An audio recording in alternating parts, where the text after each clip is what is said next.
আসসালামু আলাইকুম রহমতুল্লাহ। সম্মানিত দর্শক শ্রোতা ভাই এবং বোনেরা, আশা করি আপনারা সবাই পবিত্র রমজান মাস সুষ্ঠুভাবেই অতিবাহিত করছেন। আজকে 14 রমজান শেষ হয়ে গেল এবং 15 তারাবি শেষ হতে চলেছে। সম্মানিত ভাই এবং বোনেরা, যে সময় সারা বিশ্বে পবিত্র রমজান মাসে সেহরি, ইফতার, তারাবির নামাজ, কালামে পাক তেলাওয়াত, জিকির আসগার, দান খয়রাত এই সমস্ত নিয়ে গোটা মুসলিম বিশ্ব ব্যস্ত, ঠিক সেই সময় কাফির এবং মুশরিকরা আমাদের ভ্রাতৃপ্রতিম দেশ ইরানের উপরে যুদ্ধ চাপিয়ে দিয়েছে। এর ফল ইরানি ভাইদেরকে বেশি সাফর ভোগ করতে হচ্ছে। সেই সাথে অবৈধ দখলদার খুনি রাষ্ট্রটি আবার লেবাননের উপরে হামলা শুরু করেছে। আপনারা জানেন যে মধ্যপ্রাচ্যের 14টি দেশ থেকে আমেরিকান সমস্ত নাগরিককে সৈন্যসহ সরে যেতে বলা হয়েছে। যেভাবে পারে সেভাবে তাদেরকে সরে যেতে বলা হয়েছে। তার মানে আমেরিকার অবস্থাও ভালো নয়। ইরানের হামলার পরিপ্রেক্ষিতে আমেরিকাও নাস্তানাবুদ। তা না হলে 14টি মুসলিম দেশ থেকে আমেরিকানদেরকে চলে যেতে বলা হয়েছে এবং মধ্যপ্রাচ্যের সমস্ত দেশের ঘাঁটি থেকে তাদের সৈন্যদেরকে প্রত্যাহার করা হচ্ছে।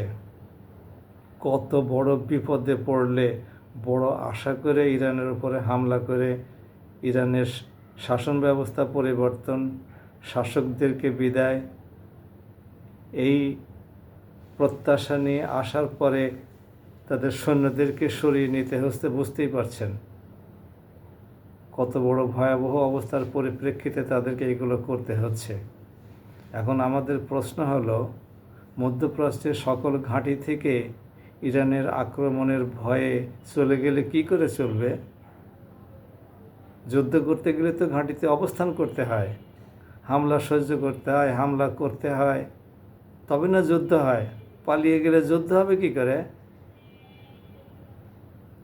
মুসলিমদের তো যুদ্ধক্ষেত্র থেকে পালিয়ে যাওয়া কবিরা গুনাহ, জীবন চলে যাবে, কিন্তু যুদ্ধক্ষেত্র থেকে মুসলিম কখনো পালাতে পারে না। যদি সে ধর্মের জন্য, ইসলামের জন্য, নিজের মাতৃভূমির জন্য যুদ্ধ করতে আসে, আল্লাহর শাসন প্রতিষ্ঠা করার জন্য যুদ্ধে লিপ্ত হয় কাফির মুশরিক শক্তির সাথে, তাহলে তো সে পালাতে পারে না। আমাদের প্রশ্ন হলো, আমেরিকা পালিয়ে গেলে তারা তো আর মধ্যপ্রাচ্যের ঘাঁটিগুলো থেকে ইরানের উপরে হামলা করতে পারবে না। তাহলে এখন তাদের একমাত্র অবলম্বন হলো আব্রাহাম লিঙ্কন নামে তারা যে সর্বাধুনিক এবং অন্যতম বৃহত্তম যুদ্ধ জাহাজ পাঠিয়েছে আরব সাগরে, সেখান থেকে হামলা করা। যদি এখন তাহলে ইরানের মূল টার্গেট হবে, যদি আমেরিকাকে মোকাবেলা করতে চায়, তাহলে আব্রাহাম লিঙ্কন, আর তো কোনো টার্গেট নাই, আর তো সব শেষ। পাশেই সংযুক্ত আরব আমিরাত, কুয়েত, বাহরাইন, এ সমস্ত ঘাঁটি তো শেষ, কাতার। তাহলে এখন একটাই অবলম্বন আছে আমেরিকা, সেটা হচ্ছে আব্রাহাম লিঙ্কন। এখন ইরান যদি সর্বশক্তি নিয়োগ করে আব্রাহাম লিঙ্কনের ক্ষতি করতে পারে বা আরব সাগর পরিত্যাগ করে হাজার হাজার কিলোমিটার দূরে চলে যেতে পারে, তাহলে তো সেখান থেকে এসে হামলা করে সামাল দিতে পারবে না। এখন তাহলে ইরানের উচিত হলো যাতে করে রিফুয়েলিং করতে না পারে, রিফুয়েলিং করা অবস্থাতে সেখানে মিসাইল হামলা করে রিফুয়েলিংয়ের ব্যবস্থাকে ধ্বংস করে দেওয়া। তাহলে তো আর আমেরিকা ফুরিয়ে গেল। ইরান এখন তাহলে সর্বশক্তি নিয়োগ করুক আব্রাহাম লিঙ্কনকে মোকাবেলা করার জন্যে, আর ওইদিকে ইসরায়েলের উপরে মিসাইল হামলা তো অব্যাহত আছেই। হিজবুল্লাহ শুরু করেছে ইসরায়েলের উপরে হামলা, এবং হিজবুল্লাহ সম্ভবত স্থল অভিযান শুরু করবে। ইসরায়েলও স্থল অভিযান শুরু করার জন্যে বেশ কয়েকটি ট্যাঙ্ক হারিয়েছে, 5টা ট্যাঙ্ক নাকি লেবাননের মধ্যে প্রবেশ করানোর সময় হারিয়েছে। তো এমনিভাবে মধ্যপ্রাচ্যের যুদ্ধ প্রতিনিয়ত ভয়ঙ্কর থেকে ভয়ঙ্কর আকার ধারণ করছে। অর্থাৎ আমার মুসলিম ভাইদের এবারের রমজানটি ভালো কাটছে না, না মধ্যপ্রাচ্যের উপসাগরীয় দেশগুলোর, না লেবাননের, না ইরানের। আমরা মুসলিম ভাইদের ধৈর্য ধরে এই রমজানের মধ্যে যতটুকু সম্ভব ততটুকু পালন করার জন্যে